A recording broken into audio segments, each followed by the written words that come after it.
Imagine ಮಾಡಿ 2023 ಯೋಚನೆ ಮಾಡಿ. ಓಕೆ, ಆಗ ನಿಮ್ಮ ಲೈಫಲ್ಲಿ ಯಾವುದೋ ಒಂದು ಪ್ರಾಬ್ಲಮ್ ಬಂದಿದೆ, ಯೋಚನೆ ಮಾಡಿ ಅದು ಯಾವ ಪ್ರಾಬ್ಲಮ್. ಈಗ ಆ ಪ್ರಾಬ್ಲಮ್ ನಿಮ್ಮ ಲೈಫಲ್ಲಿ ಇದೆಯಾ ಯೋಚನೆ ಮಾಡಿ. ಇದೆ ಅನ್ನೋದಾದರೆ ಅದರ ತೀವ್ರತೆ ಕಡಿಮೆ ಆಗಿದೆಯಾ ಯೋಚನೆ ಮಾಡಿ. ಸುಖ ಮತ್ತು ದುಃಖಗಳು ಚಕ್ರದಂತೆ ತಿರುಗ್ತಾ ಇರುತ್ತೆ. ಸುಖದ ನಂತರ ದುಃಖ, ದುಃಖದ ನಂತರ ಸುಖ ಬರ್ತಾ ಇರುತ್ತೆ. ಕ್ರಮಬದ್ಧವಾಗಿ ಬರದೇ ಇರ್ಬೋದು, ಅಂದರೆ ಸುಖ ಆದ ತಕ್ಷಣ ದುಃಖ, ದುಃಖ ಆದ ತಕ್ಷಣ ಸುಖ, ಹಾಗೆ ಬರದೇ ಇರ್ಬೋದು. ಸುಖ ಆದಮೇಲೆ ಸುಖ, ಸುಖ ಆದಮೇಲೆ ಸುಖ, ಸುಖ ಆದಮೇಲೆ ಸುಖ ಬಂದು ಯಾವತ್ತೂ ಒಂದಿನ ಕಷ್ಟ ಬರ್ಬೋದು.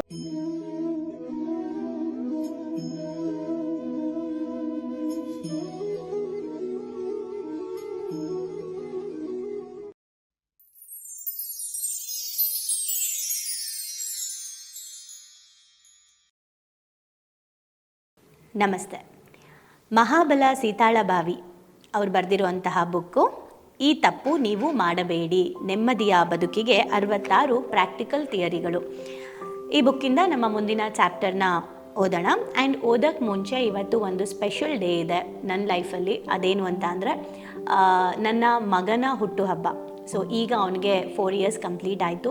ಆರ್ಯನ್ ಸಾಕೇತ್ ಅಂತ ಹೇಳಿ. ಸೊ ನಿಮ್ಮೆಲ್ಲರ ವಿಶಸ್ ಆ್ಯಂಡ್ ಬ್ಲೆಸ್ಸಿಂಗ್ಸ್ ಅವನ ಮೇಲೆ ಇರಲಿ ಅಂತ ನಾನು ಕೇಳ್ಕೊಳ್ತೀನಿ. ಆ್ಯಂಡ್ ನಿಮ್ಮೆಲ್ಲ ಫ್ಯಾಮಿಲಿನೂ ಚೆನ್ನಾಗಿರಲಿ, ಆ್ಯಂಡ್ ನಿಮ್ಮೆಲ್ಲ ಫ್ಯಾಮಿಲಿ ಚೆನ್ನಾಗಿರೋದ್ರ ಜೊತೆ ನನ್ನ ಫ್ಯಾಮಿಲಿನೂ ಚೆನ್ನಾಗಿರಲಿ. ಸೊ ಅವ್ನಿಗೊಂದು ವಿಶ್ ಮಾಡಿ ಅಂತ ಹೇಳ್ತಾ ನಮ್ಮ ಮುಂದಿನ ಚಾಪ್ಟರ್ಗೆ ಹೋಗೋಣ. ಚಾಪ್ಟರ್ನ ಹೆಸರು ಎಲ್ಲ ಸಮಸ್ಯೆಗೂ ಒಂದು ಎಕ್ಸ್ಪೈರಿ ಡೇಟ್ ಇದೆ, ನಿಮ್ಮ ಸಮಸ್ಯೆಗೂ. ಎಷ್ಟು ಚೆನ್ನಾಗಿದೆ ಅಲ್ಲ? ಎಲ್ಲ ಸಮಸ್ಯೆಗೂ ಒಂದು ಎಕ್ಸ್ಪೈರಿ ಡೇಟ್ ಇದೆ, ನಿಮ್ಮ ಸಮಸ್ಯೆಗೂ ಅಂತ ಹೇಳ್ತಾ ಇದ್ದಾರೆ. ಸಮಸ್ಯೆಗಳು ಎಲ್ರಿಗೂ ಬರುತ್ತೆ, ಅದು ನಮಗೆಲ್ಲ ಗೊತ್ತಿದೆ, ಸಮಸ್ಯೆ ಬರುತ್ತೆ ಅಂತ ಅಲ್ವಾ? ಹಾಗೆ ಬಂದ ಸಮಸ್ಯೆ ಒಂದು ದಿನ ನಮ್ಮನ್ನು ಬಿಟ್ಟು ಹೋಗುತ್ತೆ ಕೂಡ, ಕರೆಕ್ಟಾ? ಒಂದಿನ ಹೋಗುತ್ತೆ. ಇಮ್ಯಾಜಿನ್ ಮಾಡಿ 2023 ಯೋಚನೆ ಮಾಡಿ. ಓಕೆ, ಆಗ ನಿಮ್ಮ ಲೈಫಲ್ಲಿ ಯಾವುದೋ ಒಂದು ಪ್ರಾಬ್ಲಮ್ ಬಂದಿದೆ, ಯೋಚನೆ ಮಾಡಿ ಅದು ಯಾವ ಪ್ರಾಬ್ಲಮ್. ಈಗ ಆ ಪ್ರಾಬ್ಲಮ್ ನಿಮ್ಮ ಲೈಫಲ್ಲಿ ಇದೆಯಾ ಯೋಚನೆ ಮಾಡಿ. ಇದೆ ಅನ್ನೋದಾದರೆ ಅದರ ತೀವ್ರತೆ ಕಡಿಮೆ ಆಗಿದೆಯಾ ಯೋಚನೆ ಮಾಡಿ. ಹಾಗೆ 2022, 2020, 2019, 2017 ಹಿಂಗೋಗಿ ಆ ಇಯರಲ್ಲಿ ನಿಮ್ಗೇನೋ ಒಂದು ಸಮಸ್ಯೆ ಬಂದಿದೆ, ಸಿಕ್ಕಾಪಟ್ಟೆ ನೀವು ಅನುಭವಿಸಿದ್ದೀರಾ. ಅದರಿಂದ ಇಮ್ಯಾಜಿನ್ ಮಾಡಿ ಈಗ ಆ ಸಮಸ್ಯೆ ನಿಮ್ಮ ಲೈಫಲ್ಲಿ ಇದೆಯಾ, ಆಲ್ರೆಡಿ ಬಿಟ್ಟು ಹೋಗಿದೆ, ಈಗಲೂ ಇದೆ ಅನ್ನೋದಾದರೆ ಅದರದ್ದು ತೀವ್ರತೆ ಆವಾಗ ನಿಮಗಿತ್ತಲ್ಲ ಪೇನು ಅಷ್ಟೇ ಇದೆಯಾ, ಅಥವಾ ಕಡಿಮೆ ಆಗಿದೆಯಾ, ಅಥವಾ ನೆನೆಸ್ಕೊಂಡಾಗ ಹಂಗೆ ಅನಿಸುತ್ತೆ ಅಂತಾನ ಯೋಚನೆ ಮಾಡಿ. ಪ್ರಾಕ್ಟಿಕಲಾಗಿ ಯೋಚನೆ ಮಾಡಿ. ಅಂದರೆ ಎಲ್ಲದಕ್ಕೂ ಒಂದು ಎಕ್ಸ್ಪೈರಿ ಡೇಟ್ ಇದೆ ಅನ್ನೋದು ಅರ್ಥ ಮಾಡ್ಸೋಕ್ಕೆ ನಾನು ಈ ಎಕ್ಸಾಂಪಲ್ ಕೊಟ್ಟೆ. ಓಕೆ, ಇಲ್ಲೇನು ಹೇಳ್ತಿದ್ದಾರೆ ಅಂದರೆ ಒಂದಿನ ನಮ್ಮನ್ನು ಬಿಟ್ಟು ಹೋಗುತ್ತೆ ಕೂಡ. ಯಾವ ಸಮಸ್ಯೆಯು ಯಾರಿಗೂ ಶಾಶ್ವತ ಅಲ್ಲ, ಯಾಕಂದರೆ ಎಲ್ಲ ಸಮಸ್ಯೆಗೂ ಒಂದು ಜೀವನ ಚಕ್ರ ಅನ್ನೋದಿದೆ. ಈ ಚಕ್ರದ ಒಂದು ತುದಿಯಲ್ಲಿದ್ದರೆ ಒಮ್ಮೆ ಮೇಲೆ ಹೋಗಬೇಕು, ಇನ್ನೊಂದ್ಸಲ ಕೆಳಗೆ ಬರಲೇಬೇಕು. ಹಾಗಾದರೆ ಸಮಸ್ಯೆ ಬಂದಾಗ ನಾವು ಏನೂ ಮಾಡುವ ಅಗತ್ಯ ಇಲ್ವಾ? ಅಂದರೆ ನಾವೇನು ಮಾಡಬೇಕು ಗೊತ್ತಾ? 3 ಕೆಲಸಗಳನ್ನು ಮಾಡಬೇಕು. ಮೊದಲನೇದು, ಧೈರ್ಯವಾಗಿ ಆ ಸಮಸ್ಯೆಯನ್ನು ಫೇಸ್ ಮಾಡಬೇಕು. ಯಾವ ಕ್ಷಣದಲ್ಲೂ ಕೂಡ ನೆವರ್ ಗಿವ್ ಅಪ್ ಮಾಡಬಾರ್ದು. ಏನಾದರೂ ಆಗಲಿ, ವಾಟ್ ಎವರ್, ನಾನು ಅದನ್ನು ಫೇಸ್ ಮಾಡ್ತೀನಿ ಅನ್ನೋದನ್ನು ಸ್ಟ್ರಾಂಗ್ ಆಗಿ ಡಿಸೈಡ್ ಮಾಡಬೇಕು. ಈಗ ನಿಮ್ಗೆ ಯಾವ ಸಮಸ್ಯೆ ಇದೆ ಥಿಂಕ್ ಮಾಡಿ, ಅದನ್ನು ಸ್ಟ್ರಾಂಗಾಗಿ ಫೇಸ್ ಮಾಡ್ತೀನಿ ಅಂತ ಸ್ಟ್ರಾಂಗಾಗಿ ನಿರ್ಧಾರ ಮಾಡಿ. ಎರಡನೇದು, ಆ ಸಮಸ್ಯೆನ ಬಗೆಹರಿಸಿಕೊಳ್ಳೋದಕ್ಕೆ ಏನೇನೆಲ್ಲ ಪ್ರಯತ್ನ ಮಾಡಬೇಕು, ಆ ಪ್ರಯತ್ನನ 1 ದಿನ 2 ದಿನ 3 ದಿನ ಅಲ್ಲ, ನಿರಂತರವಾಗಿ ಮಾಡಿ. ಅದು ವೆಯ್ಟ್ ಲಾಸ್ ಆಗಿರ್ಬೋದು, ಫೈನಾನ್ಸ್ ಆಗಿರ್ಬೋದು, ರಿಲೇಷನ್ಶಿಪ್ ಆಗಿರ್ಬೋದು, ಎಲ್ಲದರಲ್ಲೂ ಕೂಡ. ಈ 3ರಲ್ಲೇ ಅಲ್ವಾ ನಾವು ಹಂಗೂ ಹಿಂಗೂ ಸಿಗಾಕೊಂಡಿರ್ತೀವಿ. ಅಂದರೆ ಒಬ್ರೊಬ್ರಿಗೆ ಬೇರೆ ಬೇರೆ ರೀತಿ ಇರುತ್ತೆ, ಬಟ್ ಈ 3ರಲ್ಲೇ ಸಿಗಾಕೊಂಡಿರ್ತೀವಿ.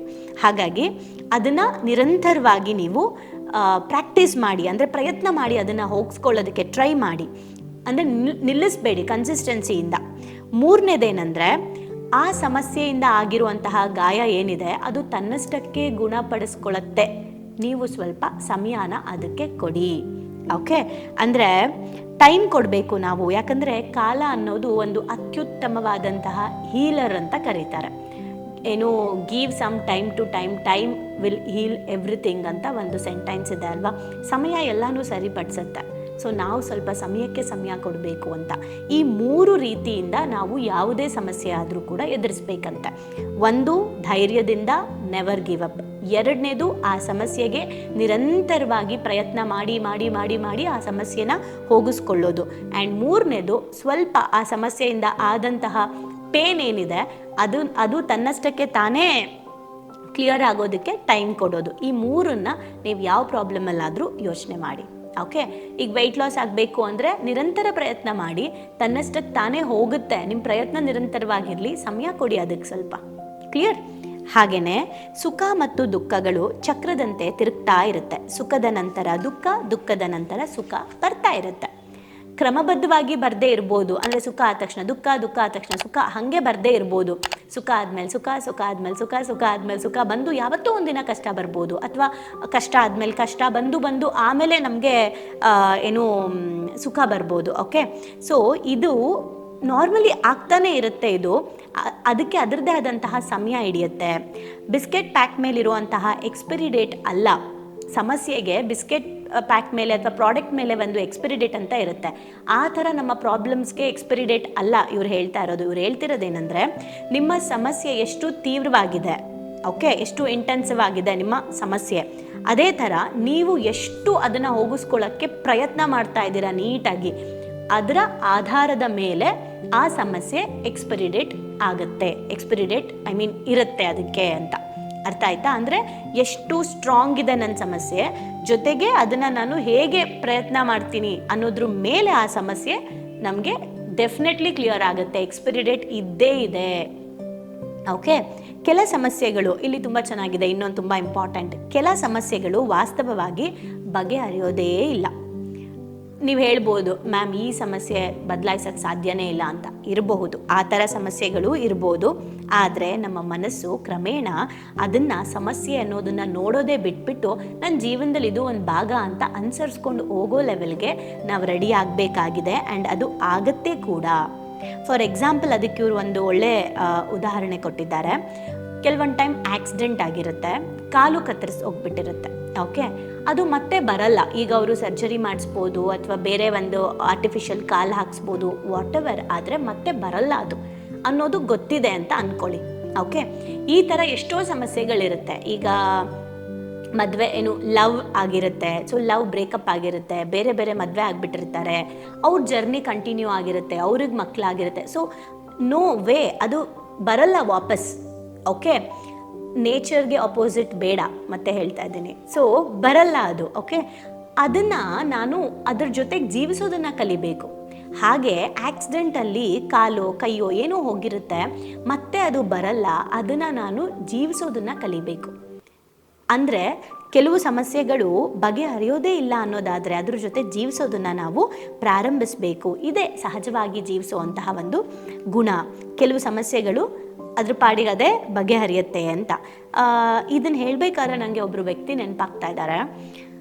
ದಾವಣಗೆರೆಯಲ್ಲಿ ಹರಪನಹಳ್ಳಿ ಅಂತ ಒಂದು ಊರಿದೆ. ಅಲ್ಲಿ ಸುರೇಶ್ ಅಂತ ಹೇಳಿ, ನನಗೆ ಇವರು ಸ್ಟ್ರೇಂಜರು. ದಾವಣಗೆರೆಯಲ್ಲಿ ನಾನು ಒಂದು ಬಿಸ್ನೆಸ್ ಮೀಟಿಂಗಿಗೆ ಅಂತ ಹೋದಾಗ ಒಬ್ಬರು ಕಾಲು ಇಲ್ಲದೆ ಇರುವಂಥ ಒಬ್ಬರು ವ್ಯಕ್ತಿ ನನಗಲ್ಲಿ ಮಾತಾಡ್ಸಿದ್ರು. ಅವ್ರ ಮೂಲಕ ಅವ್ರು ಪರಿಚಯ ಆದರು. ಅಂದರೆ ಒಂದು ಹ್ಯಾಂಡಿಕ್ಯಾಪ್ಟ್ ಫಿಸಿಕಲಿ ಚಾಲೆಂಜೆಡ್ ಒಂದು ಹೋಗಿದ್ದೆ, ನಾನು ಒಂದು ಮೀಟಿಂಗ್ ಹೋಗಿದ್ದೆ. ಆ ಟೈಮಲ್ಲಿ ಆ ವ್ಯಕ್ತಿನ ನಂಗೆ ಪರಿಚಯ ಮಾಡಿಸಿದ್ರು.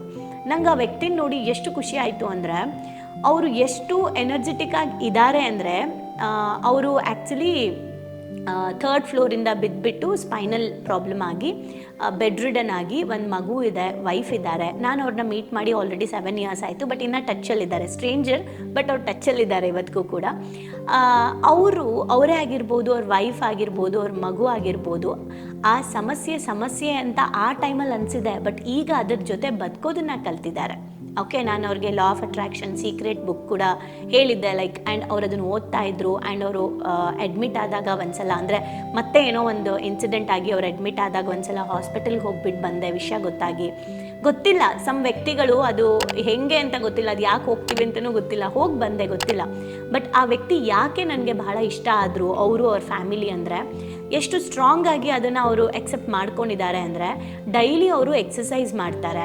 ಓಕೆ, ಆ್ಯಂಡ್ ಡಿಪ್ಸ್ ಮಾಡ್ತಾರೆ. ಅವ್ರಿಗೆ ಸೊಂಟದಿಂದ ಕೆಳಗಡೆ ಶಕ್ತಿ ಇಲ್ಲ, ವೀಲ್ ಚೇರಲ್ಲಿದ್ದಾರೆ, ಬಟ್ ಅವರು ಮಗು ಜೊತೆ ಕ್ರಿಕೆಟ್ ಆಡ್ತಾರೆ, ಅವ್ರ ಮಗನ ಜೊತೆ ಏನು ಕ್ಯಾಚ್ ಆಡ್ತಾರೆ, ಎಕ್ಸಸೈಸ್ ಮಾಡ್ತಾರೆ.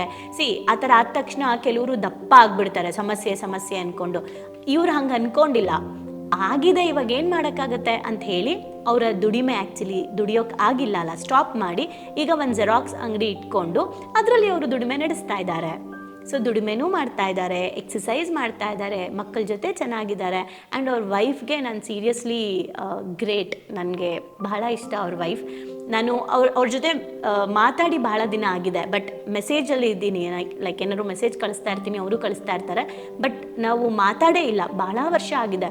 ಬಟ್ ಸ್ಟಿಲ್ ನನಗೆ ಅದು ನನ್ನ ಸಬ್ಕಾನ್ಷಿಯಸಲ್ಲಿ ಕುತ್ಕೊಂಡ್ಬಿಟ್ಟಿದ್ದಾರೆ ಕೆಲವು ವ್ಯಕ್ತಿಗಳು, ಬಿಕಾಸ್ ಅವ್ರು ಅದನ್ನು ಎಷ್ಟು ಚೆನ್ನಾಗಿ ಅಕ್ಸೆಪ್ಟ್ ಮಾಡಿದ್ದಾರೆ. ಹೀಗೆ ಅಂಥದ್ದೆಲ್ಲ ನೋಡಿ, ಈ ಥರ ಕೌನ್ಸ್ಲಿಂಗ್ಸ್ಗಳನ್ನು ನೋಡಿ ಆ್ಯಂಡ್ ಆ ಥರ ಪೀಪಲ್ಸ್ಗಳ ಅವರ ಲೈಫ್ನ ನೋಡಿದಾಗ ಎಷ್ಟು ಅನಿಸುತ್ತೆ ಅಂದರೆ, ದಿಸ್ ಇಸ್ ಲೈಫ್ ಅಲ್ವಾ, ಇದು ಜೀವನ, ಇದು ಹೀಗೆ ಅಕ್ಸೆಪ್ಟ್ ಮಾಡಬೇಕು ಅನ್ನೋದು ಡೆವಲಪ್ ಆಗುತ್ತೆ. ನಾವು ಜೀವನನ ನಮ್ಮ ಜೀವನದಲ್ಲಿ ಆಗೋ ಅನುಭವದಿಂದನೇ ಕಲಿಬೇಕು ಅಂತ ಏನಿಲ್ಲ, ಬೇರೆಯವರ ಜೀವನದಲ್ಲಿ ಅನುಭವಗಳಿಂದನೂ ನಾವು ಕಲಿಬೋದು. ಓಕೆ. ಆ್ಯಂಡ್ ಆ ಥರ ಅಂತ ನೋಡೋಕೆ ಹೋದಾಗ ನನಗೂ ಸ್ಪೈನಲ್ ಕಾರ್ಡ್ ಪ್ರಾಬ್ಲಮ್ ಆಗಿತ್ತು, ನಾನು ಬೆಡ್ ರಿಡನ್ ಆಗಿದ್ದೆ, ನಾನು ತುಂಬಾ ಸಫರ್ ಆಗಿದ್ದೀನಿ, ಹೆಲ್ತಲ್ಲಿ ಸಿಕ್ಕಾಪಟ್ಟೆ ಸಫರ್ ಆಗಿದ್ದೀನಿ. ಬಟ್ ಆ ಟೈಮಲ್ಲಿ ಅದರಿಂದ ಹೇಗೆ ಹೊರಗೆ ಬರ್ತೀವಿ ಅನ್ನೋದು ಮ್ಯಾಟ್ರ್ ಆಗುತ್ತೆ. ಆ್ಯಂಡ್ ಈಗ ಅದರಿಂದ ಭಾಳ ಕಲ್ತಿದ್ದೀವಿ. ಹಾಗೆ ಪ್ರತಿ ಸಮಸ್ಯೆಗೂ ಎಕ್ಸ್ಪೈರಿ ಡೇಟ್ ಅಂತ ಇರುತ್ತೆ. ಇವತ್ತಿಗೂ ಆ ದಿನಗಳನ್ನ ನೆನೆಸ್ಕೊಂಡ್ರೆ ಇಷ್ಟೆಲ್ಲ ನಾನು ಫೇಸ್ ಮಾಡಿದ್ನಾ ಅನಿಸುತ್ತೆ. ನೋಡಿ, ಆ ಸಮಸ್ಯೆ ಇಷ್ಟೇನಾ ಅಂತ ಅನಿಸ್ಬಿಟ್ಟತ್ತೆ ಇವಾಗ. ಹಾಗೆ ಪ್ರತಿ ಸಮಸ್ಯೆಗೂ ಕೂಡ, ಇವಾಗಿರೋ ಸಮಸ್ಯೆಗೂ ಮುಂದೆ ಒಂದಿನ ಎಕ್ಸ್ಪೈರಿ ಡೇಟ್ ಇದೆ. ಸೊ ಆ ಎಕ್ಸ್ಪೈರಿ ಡೇಟ್ ಖಂಡಿತ ಇದೆ. ಅದನ್ನು ನೀವು ಎಕ್ಸ್ಪೈರಿ ಡೇಟ್ ಕೊಡಬೇಕಾದವ್ರು ಯಾರು? ನೀವೇನೆ. ಅದಕ್ಕೆ ನೀವು ಸ್ವಲ್ಪ ಸಮಯ ಕೊಡಿ, ಅದನ್ನು ಹೋಗಿಸ್ಕೊಳ್ಳೋಕ್ಕೆ ಪ್ರಯತ್ನ ಮಾಡಿ, ಖಂಡಿತ ಹೋಗುತ್ತೆ. ಆ್ಯಂಡ್ ಬಗೆಹರಿದೇ ಇರುವಂತಹ ಸಮಸ್ಯೆಗಳ ಬಗ್ಗೆ ತೀರಾ ತಲೆ ಕೆಡ್ಸ್ಕೊಳ್ಳೋಕೆ ಹೋಗಬೇಡಿ. ಆರಾಮಾಗಿ ನಿಮ್ಮ ಗರಿಷ್ಠ ಪ್ರಯತ್ನನ ಮಾಡಿ. ಆ್ಯಂಡ್ ಚಳಿಗಾಲದಲ್ಲಿ ಎಲೆ ಉದುರೋದು ಮರಗಳು ಮತ್ತೆ ಎಲೆ ಉದುರಿರುವಂಥ ಮರಗಳು ಮತ್ತೆ ಚಿಗುರಲೇಬೇಕು. ಬೇಸಿಗೆ ಮುಗಿದ ಮೇಲೆ ಮಳೆಗಾಲ ಬರಲೇಬೇಕು. ಮಳೆಗಾಲ ಆದಮೇಲೆ ಚಳಿಗಾಲ ಆದಮೇಲೆ ಬೇಸಿಗೆ ಕಾಲ, ಇದು ಬರ್ತಾನೆ ಇರುತ್ತೆ ಅಲ್ವಾ. ಈಗ ನಿಮ್ಗೆ ಯಾವುದೇ ಸಮಸ್ಯೆ ಇರಲಿ, 1-2 ನೋಡ್ಕೊಳ್ಳಿ. ಒಂದು, ಇದು ಪರ್ಮನೆಂಟಾಗಿ ಹೋಗುತ್ತಾ ಅಥವಾ ಹೋಗಲ್ವಾ ಅಥವಾ ಹೋಗುತ್ತೆ ಅಂತ ಅನ್ನೋದಾದರೆ ನೀವೇನು ಮಾಡಿ, ಆ ಸಮಸ್ಯೆ ಏನು ಅಂತ ನೋಡಿ. ಆ ಸಮಸ್ಯೆ ಯಾಕೆ ಬಂತು, ನನ್ನ ಯಾವ ಮಿಸ್ಟೇಕಿಂದ ಈ ಸಮಸ್ಯೆ ಬಂತು ಅಂತ ರೂಟ್ ಕಾಸ್ ಚೆಕ್ ಮಾಡಿ, ಅದನ್ನು ಪಾಯಿಂಟ್ ಮಾಡ್ಕೊಳ್ಳಿ. ನಿಮ್ಮ ಬಗ್ಗೆ ನೀವು ಡಿಗ್ ಮಾಡಿ. ನಾನಲ್ಲಿ ನನಗೆ ಮೋಸ ಮಾಡಿಬಿಟ್ರು ಅಂತೆಲ್ಲ ಬರಿಬೇಡಿ. ನಾನು ಅಲ್ಲಿ ನನ್ನ ಒಂದು ವ್ಯಕ್ತಿತ್ವದಿಂದ ನನಗೆ ಈ ರೀತಿ ಆಯಿತು, ನನ್ನ ಯಾವ ಒಂದು ಜ್ಞಾನದ ಕೊರತೆಯಿಂದ ನನಗೆ ಈ ಪ್ರಾಬ್ಲಮ್ ಆಯಿತು ಅನ್ನೋದನ್ನು ಡಿಗ್ ಮಾಡಬೇಕು, ಸೆಲ್ಫ್ ರಿಯಲೈಸ್ ಮಾಡ್ಕೋಬೇಕು. ಸೊ ಅದನ್ನು ಮಾಡಿ, ಅದಾದ ಮೇಲೆ ಈ ಪ್ರಾಬ್ಲಮ್ನ ಸಾಲ್ವ್ ಮಾಡ್ಕೊಳ್ಳೋಕ್ಕೆ ಏನೇನೇನೇನೇನೇನು ಪ್ಲ್ಯಾನ್ಸ್ ಇದೆ ಅಂತ ಪ್ಲ್ಯಾನ್ನ ಲಿಸ್ಟ್ ಮಾಡ್ಕೊಳ್ಳಿ. Plan A, plan B, plan C ಅಂತ. ಆ ಪ್ಲ್ಯಾನ್ನ ಕಾರ್ಯರೂಪಕ್ಕೆ ತರೋದಕ್ಕೆ ಏನೆಲ್ಲ ಬೇಕು ಆ ಪ್ರಯತ್ನಗಳನ್ನು ಮಾಡಿ. ಅದಕ್ಕೆ ಬೇರೆ ಯಾರು ಸಪೋರ್ಟ್ ಬೇಕಿದೆ ಅಂದರೆ ಅವ್ರ ಮೂಲಕ ಕೂಡ ಸಪೋರ್ಟ್ನ ತಗೊಳ್ಳಿ, ಹೇಗೆ ಈ ಪ್ರಾಬ್ಲಮಿಂದ ಆಚೆ ಬರ್ಬೋದು ಅಂತ. ಆ್ಯಂಡ್ ಎಷ್ಟು ದಿನಗಳು, ಎಷ್ಟು ವರ್ಷಗಳಲ್ಲಿ ಅದನ್ನು ಕ್ಲಿಯರ್ ಮಾಡ್ಕೋಬೋದು ಈ ಪ್ರಾಬ್ಲಮ್ನ ಅಂತ ಒಂದು ಟಾರ್ಗೆಟ್ ಇಟ್ಕೊಳ್ಳಿ. ಅದಕ್ಕೆ ಮುಂಚೆ ಮತ್ತೆ ಹೇಳ್ತಾ ಇದ್ದೀನಿ, ಯಾವ ಪ್ರಾಬ್ಲಮ್ ಅಂತ ನೋಡಿ. ಓಕೆ. ಕೆಲವೊಂದು ಪ್ರಾಬ್ಲಮ್ಸ್, ಈ ರಿಲೇಷನ್ಶಿಪ್ ಪ್ರಾಬ್ಲಮ್, ಎಮೋಷ್ನಲ್ ರಿಲೇಟೆಡ್ ಪ್ರಾಬ್ಲಮ್ಗೆ ಸಮಯ ಕೊಡಿ ಆ್ಯಂಡ್ ಅದಕ್ಕೆ ಬೇಕಾದಂಥ ಪ್ರಯತ್ನ ಮಾಡಿ. ಎಷ್ಟು ಚೆನ್ನಾಗಿದೆ ಅಲ್ಲ ಪ್ರಾಕ್ಟಿಕಲ್ ಥಿಂಕಿಂಗ್. ಸೊ ಥಿಂಕ್ ಮಾಡಿ, ಲೈಫ್ಗೆ ಇದು ಬಹಳ ಇಂಪಾರ್ಟೆಂಟ್ ಅಂತ ಅನಿಸುತ್ತೆ. Thank you.